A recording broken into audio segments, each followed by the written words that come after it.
चायल विधायक संजय कुमार गुप्ता ने किया कराली रोड का भूमि पूजन एवं लोकार्पण। मुख्य अतिथि के रूप में रहे प्रयागराज के लेटे हुए हनुमान जी के पुजारी आनंद गिरी महाराज जी। जगह जोर से लगाइए तो रोड और लंबी होगी। फिर बोले हनुमान जी महाराज की। अरे महानगर क्योंकि ये इसकी जो उन्नति पिछले 5 सालों में 6 सालों में लगातार हुई है, इतना उन्नत कोई आसपास का नगर नहीं हुआ है। इसके लिए बहुत बहुत साधुवाद है संजय जी को। सबसे पहले हमने इस प्रदेश को एक सांसद दिया था, लेकिन आप लोगों ने इस प्रदेश को उप मुख्यमंत्री दिया, उसके लिए आपका बहुत साधुवाद है। आदरणीय केशव जी एक ऐसे नेता जो बहुत गरीब घर से होने के पश्चात, किसान के घर के होने के पश्चात उन्होंने पूरे देश में हमारे इस जिले का नाम रोशन किया है और एक बहुत सशक्त भारतीय जनता पार्टी के कार्यकर्ता के साथ साथ एक बहुत मजबूत राजनेता के रूप में उभरे। इसके लिए भी आपका धन्यवाद।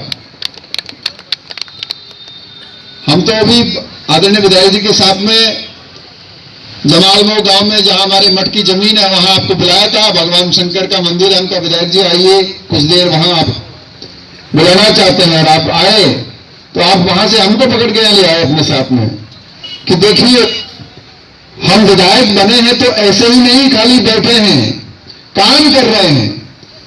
और आपके काम की चर्चा हमारे प्रयागराज के सभी नेताओं के साथ बड़े शान से होती है कि साहब कोई काम करने वाला नेता आसपास है क्या? हाँ, एक व्यक्ति है, संजय गुप्ता। आज भरवारी करारी मार्ग का चौड़ीकरण व सुंदरीकरण भूमि पूजन कार्यक्रम का आयोजन किया गया। कार्यक्रम के मुख्य अतिथि विधायक चायल संजय कुमार गुप्ता व बड़े हनुमान जी के पुजारी आनंद गिरी महाराज जी रहे। 13.65 किलोमीटर की 20,68,34,000 की लागत से बनने जा रही सड़क का भूमि पूजन किया गया।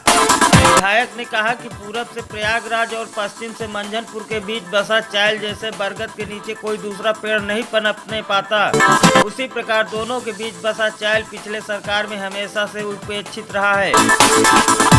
साथ ही विधायक ने कहा कि उत्तर प्रदेश सरकार के उप मुख्यमंत्री केशव प्रसाद मौर्य जी के सहयोग से आज हजारों करोड़ की लागत से चायल की चौतरफा सड़कों का जाल बिछाया जा रहा है और बताया कि भरवारी से करारी मार्ग 5 मीटर से चौड़ीकरण कर 7 मीटर तक बनाई जाएगी और साथ ही साथ 5 मीटर की जल निकासी का वाटर लेन भी बनाया जाएगा। आप लोगों ने एक सपना संजोया था, ये चायल जो हमेशा उपेक्षित था, बगल में डिस्ट्रिक्ट हेडक्वार्टर मंझनपुर और जो बगल में प्रयागराज, ये दोनों ऐसे राजनीतिक केंद्र थे जो भी पैसा विकास के लिए आता था या तो प्रयागराज जाता था और कौशाम्बी आता था तो मंझनपुर जाता था। ये चायल हमेशा उपेक्षित था और जैसे बरगद के पेड़ के नीचे कोई दूसरा पौधा नहीं चल पाता, उसी तरीके से ये चायल हमारा फंसा हुआ था। मगर हम तो उस मोदी के वाहक हैं, हमारे नेता मोदी हैं जो अपने पूरे देश को 130 करोड़ देशवासियों को जो अपना परिवार मानते हैं, सबकी चिंता करते हैं। जिसका मैं शिलान्यास कर रहा हूं, भूमि पूजन कर रहा हूं, शुभारंभ कर रहा हूं, ये हमारी भरवारी से इसका 0 पॉइंट भरवारी रेलवे फाटक है। भरवारी रेलवे फाटक से लेकर और करारी चौराहे तक ये सड़क बनेगी। वैसे तो आधी हमारी विधानसभा में है और आधी से ज्यादा मंझनपुर विधानसभा में है, मगर चूंकि शुरुआत इसकी हमारे भरवारी से होती है तो इसकी लड़ाई भी भरवारी के नाते मैंने लड़ी है, एक विधायक होने के नाते मैंने लड़ी है।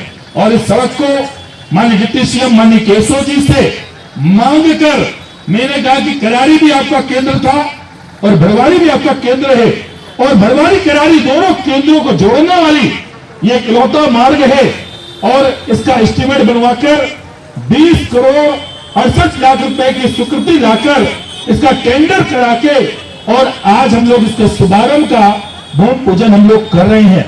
ये सड़क 5.5 मीटर की पहले थी, अब इसका और चौड़ीकरण होगा।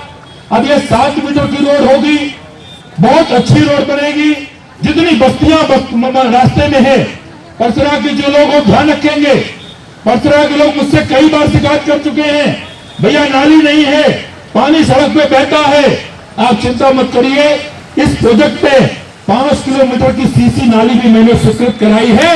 जितनी भी मार्केट पड़ेगी, जितने भी गांव पड़ेंगे, चाहे परसरा हो, चाहे आगे का मंजियावा हो, चाहे गुवारा तैयबपुर हो, जितनी भी मार्केट है, सभी मार्केटों में जल निकासी को ध्यान रखते हुए 5 किलोमीटर की सीसी नाली भी इस सड़क के एस्टीमेट में सम्मिलित है। 7 मीटर की रोड, 5 किलोमीटर की नाली, आप महसूस कर सकते हैं इस सड़क के बनने के बाद क्या स्वरूप होगा।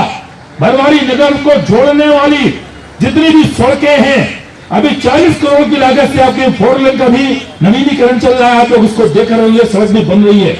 आज कौशाम्बी के अंदर कोई सड़क ऐसी नहीं है। डिप्टी सीएम साहब के पास अगर प्रस्ताव जाता है तो कौशाम्बी के नाम पर डिप्टी सीएम साहब का आशीर्वाद हम सबको मिलता है। हम जनप्रतिनिधि लोग ढूंढ ढूंढ कर सड़कों का प्रस्ताव करना, उसकी पैरवी करना, अफसरों से टेबल से लेकर और शासन तक जहां भी आवश्यकता होती है हम सब पैरवी जाके करते हैं।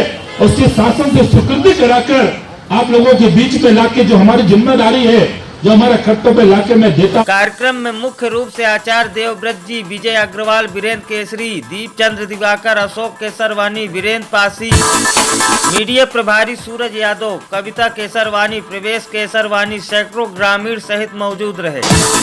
Bureau report, news spot.